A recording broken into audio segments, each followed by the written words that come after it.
Des étudiants en génie mécanique de l'Université de Sherbrooke se lancent tout un défi, inventer un anodrome téléguidé en forme de colibri. Il s'agit d'un projet ambitieux, complexe et jusqu'à maintenant, seulement l'armée américaine a réussi.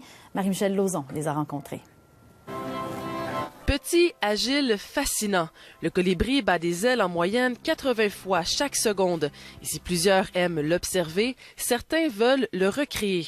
Voici l'ambitieux projet de ces étudiants. On s'est dit pourquoi pas un oiseau, puis tant qu'à faire un oiseau, pourquoi pas faire l'oiseau le plus agile, le colibri. 11 étudiants au baccalauréat en génie mécanique de l'Université de Sherbrooke veulent construire un anodrome téléguidé de 35 grammes, exactement comme l'oiseau. On a 200 heures environ de passé en équipe là-dessus. Le défi est de taille. Ces futurs ingénieurs doivent trouver le moyen de reproduire les battements d'ailes. À l'intérieur du colibri, il va y avoir des capteurs qui vont capter les déplacements du colibri, puis un ordinateur qui va lui permettre de s'auto-stabiliser. Donc, l'être humain, on n'est pas assez habile pour dire « Ah, notre colibri se déplace un peu vers la gauche, il faut équilibrer le vol. » Donc, c'est l'ordinateur à l'intérieur du colibri qui va lui-même ajuster le vol. Un projet complexe qui a été réalisé qu'une seule fois par des ingénieurs de l'armée américaine au coût de 4 millions de dollars. On aurait essayé avec la fibre de carbone.